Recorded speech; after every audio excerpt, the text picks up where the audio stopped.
ప్రజావాణి వద్ద పూర్తిగా ఎమ్మెల్యేలకు సంబంధించి కబ్జాలు ఏవైతే ఉన్నాయో ఆ కబ్జాల మీద అందరూ ఒక ఎత్తు అయితే మల్లారెడ్డిది ఒక స్టైల్ ఉంటుంది. మల్లారెడ్డికి సంబంధించినటువంటి భూ కబ్జాలు కావచ్చు, ఆయన బెదిరించే తరీకా కావచ్చు, ఆయనకు సంబంధించినటువంటి గతంలో 2 వారాల కిందనే వైఆర్టీవీ ఎక్స్క్లూజివ్గా చూపించింది. ఒక భిక్షు నాయక్ ఆయనది దాదాపు 39 ఎకరాలు కబ్జా చేసినటువంటి చరిత్ర మల్లారెడ్డికి ఉంది. పూలు అమ్మిండంట, పాలు అమ్మిండంట, లారీలు అమ్మిండంట. ఇక్కడ మంది కడుపు ఉడకబడుతున్నటువంటి దరిద్రుడు మల్లారెడ్డి. ఈయన మాటలో తెలుసుకుందాం. అన్న, ఏంటి అసలు మీ మల్లారెడ్డి ఏం సంగతి, ఏం కథ? అసలు మేము కబ్జాలే నా సొంత ల్యాండ్ అంటున్నాడు కదా ఆయన. సొంత ల్యాండ్ నేను కబ్జాలు చేయను అంటాడు కదా, మరి ఏం సంగతి? ఆయన సొంత ల్యాండ్ ఉంటే చారణ ఉండొచ్చు, కానీ మిగతా భారాన్ని అయితే కబ్జా ల్యాండ్ అది ఆయనకు తెలుసు, ప్రజలకు తెలుసు, గవర్నమెంట్ కూడా తెలుసు. కానీ ఏం చేయలేకపోతున్నారు. ఎందుకంటే ఒక వ్యాపారం చేస్తున్నాడు ఆయన, చదువు అడ్డం పెట్టుకొని కోట్లు సంపాదించుకొని అడ్డగోలుగా పైసలు సంపాదించి ఎవరిని పడితే వాళ్ళకి పైసలు ఇచ్చి ఏది పడితే అది కొనుక్కొని ఏది పడితే అది ఆయన దిక్కు దింపుకునే రైట్స్ ఆయనకు ఉన్నాయి కాబట్టి చేస్తుండు. ఇప్పుడు అన్యాయంగా ప్రజలను అయితే మోసం చేస్తున్నారు, అందరికీ తెలుసు. ఈ రోజు చూడండి మీరు, మేము 35 ఏళ్ల కింద మేము కొనుక్కున్న ప్లాట్లు ఇవి. 10 ఏళ్ల నుంచి మమ్మల్ని వాడు సతాయిస్తూ ఉన్నాడు. 16 ఎకరాల ఫేక్ డాక్యుమెంట్ క్రియేట్ చేసిండు. ఆయన బామ్మర్ది అయిన శ్రీనివాస్ రెడ్డి నాది జాగా అని చెప్పి ఆయన కొడుకు అయిన మహేందర్ రెడ్డి పేరు మీద 16 ఎకరాలు మల్లారెడ్డి ట్రస్ట్ కింద రాసిచ్చిండు. ఏ విధంగా ఇస్తారండి? 2017లో ఇచ్చాడంట. మేము 1989లో మేము సేల్ డీడ్ డాక్యుమెంట్ మాది ఉంటే 2000 ఆయన దగ్గర డాక్యుమెంట్. ఆయన ఇదే దౌర్జన్యాలు చేస్తున్నాడు. మేము కూడా ఆయనతోటి విసిగిపోయినాము. ఆయన ఏమంటున్నారంటే ఇన్ని సంవత్సరాలు లేని ఆరోపణలు ఇప్పుడెందుకు వస్తున్నాయి, కాంగ్రెస్ వాళ్ళు చేపిస్తారు అంటున్నాను. లేదు కాదు, ఇప్పుడు ఇక్కడ వాస్తవం అనేది మీకు కూడా తెలుస్తుంది కదా. కాంగ్రెస్ వాళ్ళు చేపించేది అయితే మేమైతే మాట్లాడతలేము. పోనీ ఇప్పుడు పేపర్లో అయితే ఫేక్ అంటే మీరు చూసుకోవచ్చు. డాక్యుమెంట్ అయితే ఇప్పుడు అది ఏ విధంగాను అధికారంలో ఉన్నప్పుడు నువ్వు చేసిందే కదా, నువ్వు అధికారంలో ఉన్నప్పుడు చేసిన డాక్యుమెంటే కదా, అదైతే ఫేక్ కాదు. మేము దాన్ని క్రియేట్ చేయలేదు. దాన్నే నేను పరిగణనలోకి తీసుకొని ఇప్పుడు మన సీఎం రేవంత్ అన్న ఏం చేస్తాడో చూద్దాం. చెప్పండి. గట్టి అంటున్నాడు అన్న, ఫేక్ డాక్యుమెంట్ అని కాదు, ఆయన చెప్పేది అబద్ధం. ఎట్లా అంటే 10 సంవత్సరం కింద నుంచి మేము కొట్లాడుతున్నాం.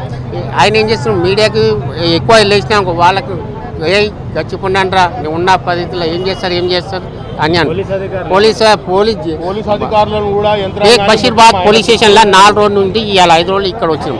ఎందుకంటే రేవంత్ అన్న మాకు మెయిల్ చేసినని మేము వచ్చాం. 101% మాకు వచ్చినాం. అందుకని ఎందుకంటే మళ్ళీ వాళ్ళ ప్రభుత్వం ఉన్నప్పుడు నుంచి ఆయన కొట్లాడుతున్నాం. పోలీస్ స్టేషన్లో ఇట్లా ఫోన్ చేసేస్తాడు, నేను కబ్జా చేసినారా రావద్దు మీరు అని అంటాడు. మొత్తం 366 ఫ్లాట్స్ ఉన్నాయి అన్న. మొత్తం 366 మంది ఉన్నాం. 110 మంది ఇప్పుడు ప్రజెంట్ గా ఉన్నాము. మిగతా 260 నుంచి 70 ప్లాట్లు వాళ్ళు ఆల్రెడీ వేరే వాళ్ళని భయపెట్టి చేసి పేపర్లు వాళ్ళు తీసేసుకున్నారు. ఒరిజినల్ డాక్యుమెంట్స్ వాళ్ళ దగ్గర ఉన్నాయి. సో దాని గురించి మేమేం మాట్లాడలేదు. ఈ 200 గజాలు ఉన్నాయి, 300 గజాలు కూడా ఉన్నాయి. దీంట్లో అంతకంటే తక్కువ అయితే లేవు.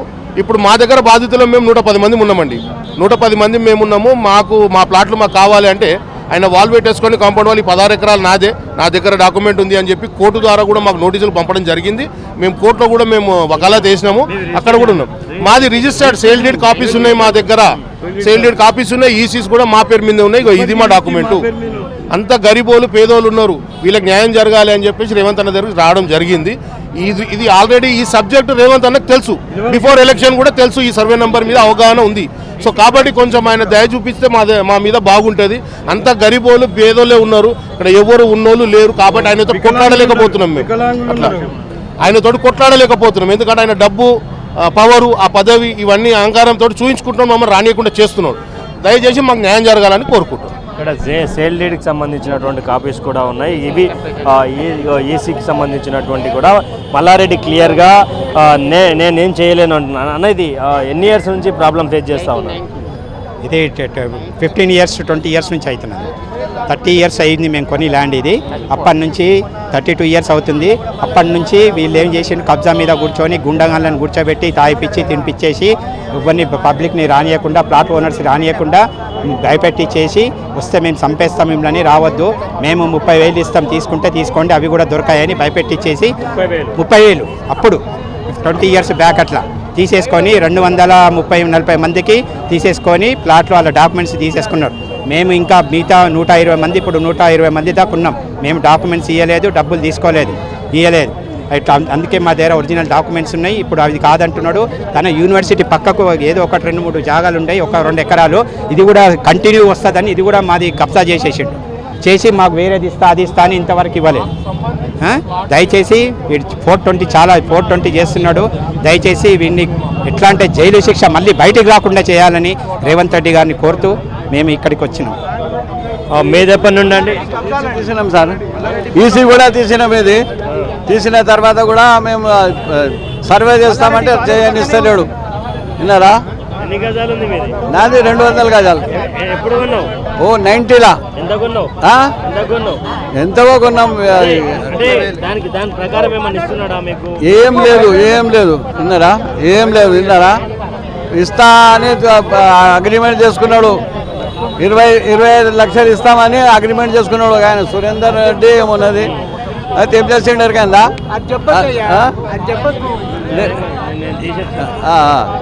విన్నారా? బస్ రాణిస్తలేరు అక్కడికి. ఇవన్నీ ఏంది మల్లారెడ్డి ట్రస్ట్ పేరు మీద పోయినాయంట. అదే 34 ఏళ్ళు అయింది సార్. ఏమైందంటే వాడు జాగని మనకు లోపలికి రాకుండా గోడ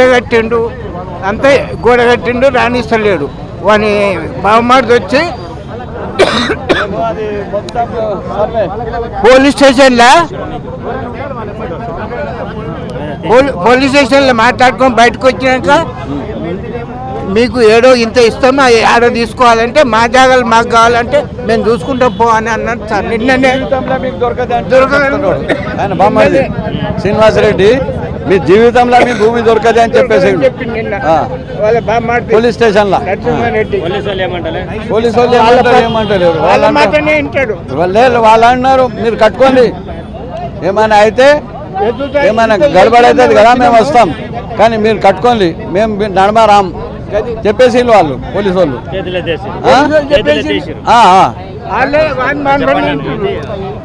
ఇది మా ప్లాట్ ఓనర్స్ అండి. మేమందరము ఇక్కడ మల్లారెడ్డి ఎడ్యుకేషనల్ సొసైటీ పక్కన ఉన్న సర్వే నెంబర్ 648, 650 అండ్ 650/2లో వెంచర్ చేయడం జరిగింది. బి శంకర్ యాదవ్ అనే వ్యక్తి అన్ని రకాల డాక్యుమెంట్స్ ఇచ్చి సంబంధిత అధికారుల ద్వారా అప్రూవ్డ్ లేఅవుట్ అండి. ఇది అప్రూవ్డ్ లేఅవుట్ 1987ది. అక్కడ మేము ప్లాట్లు కొనుక్కున్నాము.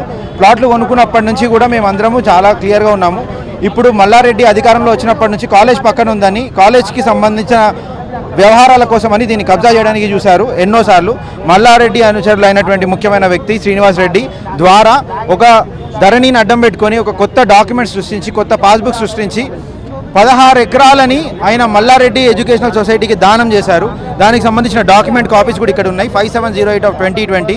సో ఇట్లా ఏదో ఒక రకంగా మమ్మల్ని మోసం చేస్తూ వస్తున్నారు ఎంతోమంది అధికారులను అడ్డం పెట్టుకొని.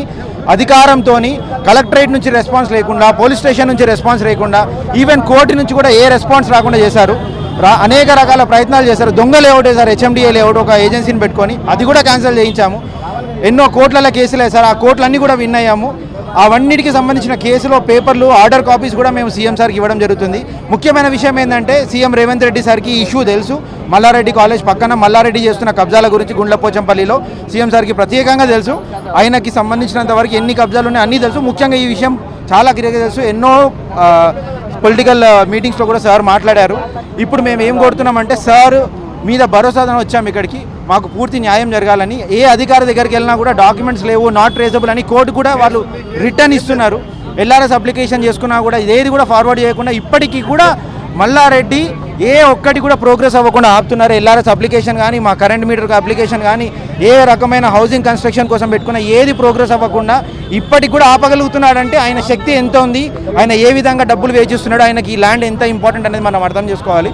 సో ఇప్పటికి మేము మా సీఎం రేవంత్ రెడ్డి సార్ మీద నమ్మకంతో భరోసాతో ప్రజా దర్బార్కి రావడం జరిగింది.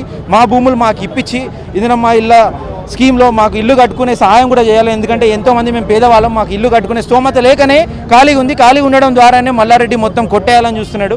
సో మాకు అన్ని సంబంధిత అధికారులతో సపోర్ట్ తీసుకొని మాకు న్యాయబద్ధంగా ఇల్లు కట్టుకునే అవకాశం ఇవ్వాలి, మాకు సహాయం చేయాలని కోరుకుంటున్నాం. చెప్పండి. మా ఫాదరు ఈఎంఐలా కట్టుకొని ఎవ్రీ మంత్ ఈఎంఐలా కట్టుకొని ల్యాండ్ తీసుకుని 30 years 35 years నుంచి అయింది.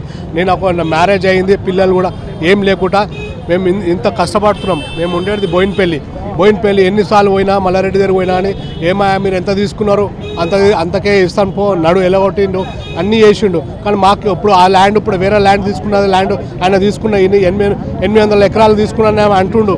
కానీ అదే ల్యాండ్ ఎప్పుడైతే కొన్నాడో అదే ల్యాండ్కి ఇప్పుడు అది ఇస్తాడు ఆయన. ఇప్పుడు మీకు మాకు ఇచ్చేది ల్యాండ్ అదే ఇస్తా అంటుండు, మళ్ళీ ఇది అది కూడా ఏంది కబ్జా చేసుకొని ₹1 లేదు నీకు ఏం లేదు నడువు వెళ్ళిపోరే ఇక్కని అని మొత్తం బౌండరీ కట్టేసిండు. కావాలంటే మీకు డైరెక్ట్ రండి లైవ్ చూపెడతాను మీకు అక్కడికి డైరెక్ట్ అక్కడిది. అందుగురించి మేము మాకు ప్రజా దర్బార్ వచ్చాము, మాకు ఏమన్నా న్యాయం చేస్తారని రేవంత్ రెడ్డి గారు కోరుతున్నాము. లోపల ఆర్జీలు పెట్టిరన్న అన్ని ఇచ్చాము, అన్ని ఏమన్నారు వాళ్ళు అప్లికేషన్ తీసుకొని ఒకటి ఓటీపీ వస్తుంది అది చూసుకోండి, అదే మీకు అని చెప్పన్నారు. ఏమైనా ప్రాబ్లం ఉంటే మాకు ఎన్ని LRS తీసుకున్నా కానీ ఏది తీసుకున్నా కానీ ఏది ఇస్తలేరు. అప్లికేషన్ చేసినా కానీ ఏది చేసినా కానీ మీ ఆల్రెడీ కేసు ఉంది, మాది ఏం కేసు లేదు, క్లియర్ డాక్యుమెంట్ మాది. అది ఏందో అది భయం పట్టించి అది చేసి ఇచ్చేసి ఏది ట్రస్ట్ 16 ఎకరాలు ట్రస్ట్కి రాసిచ్చిందంట మల్లారెడ్డి ట్రస్ట్ రాసేసి ఏం లేదు అట్లా చేసి అట్లా అన్ని కబ్జా చేసి అన్ని ఫేక్ డాక్యుమెంట్ చేసి ఇప్పటికి GHMS వాళ్ళ మా ల్యాండ్లోనే వాళ్ళకి అమ్మేసిండు వేరే వాళ్ళకి. ఆ ల్యాండ్ అంతా అమ్మేసి మా డాక్యుమెంట్ చూస్తే వాళ్ళ డాక్యుమెంట్ నడవది, మాది ఫస్ట్ డాక్యుమెంట్ మాది, ఎవ్రీ క్లియర్ డాక్యుమెంట్ మాది. మా కోర్టులో కూడా అన్ని దాంట్లో కూడా విన్ అయినాం మేము. అది కూడా మాకు భయం పట్టించి అది చేసి మీకు ఇజర్ పో ఏం చేస్తారు చేసుకోపోరు అని చెప్పి భయం పట్టిస్తున్నాం. ఇది సంగతి. Thank you. చనిపో మీకు లేదంటే చనిపో. మా అప్పటి మా డాడీ వాళ్ళు అమ్మాయి పెట్టారు ₹250 పర్ మంత్ EMI కట్టేది. EMI ₹250 పర్ మంత్, 35 ఇయర్స్ కింద ₹250 పర్ మంత్ కట్టేది EMI. ఈ రోజు దానికి అమౌంట్ ఆ రోజు విలువ వేరు, ఈ రోజు విలువ వేరు. మేము పోయినప్పుడల్లా ప్రతి ఒక్కరు గుండాలని లేకపోతే అక్కడ ఉన్న మనుషులని బినామీలను పంపిస్తారు, పంపి పోలీసులు పంపిస్తారు, మమ్మల్ని భయపడిస్తారు. మేము ఏదో బతికేటోళ్ళం, మేము గరీబోళ్ళం, మేము గొప్పలం కాదు. వాళ్ళు చేసే పనికి మనం చేసే పనికి తేడా డిఫరెంట్ ఉంది కాబట్టి వాళ్ళు చెప్పేది వేరు, మా మాట వినట్లేదు ఎవరు. పోలీసు వాళ్ళు కూడా చెప్పినాము. ఒక PSలో కమిటీ ఆయన నాది కాదు అంటాడు. ఆయన డైరెక్ట్ పోతే మాకు సంబంధం లేదంటాడు. ఆయన బినామీలు పంపుతాడు, పంపేసి తీసుకున్నాం మేము తీసుకొని మాకు సంబంధం అంటాడు. బినామీలు వాళ్ళ బొమ్మాడిది సురేందర్ రెడ్డి వీళ్ళు చాలామంది ఉన్నారు అక్కడ. కొంతమంది వాళ్ళందరూ వస్తారు తీసుకొని వెళ్తారు మధ్యలోకించి. ఏమనంటే పోలీసు ఫోన్ చేస్తే వాళ్ళు వస్తారు, మమ్మల్ని భయపడి వెళ్ళిపోతారు. స్ట్రైట్గా వచ్చి ఎవరు చెప్పరు.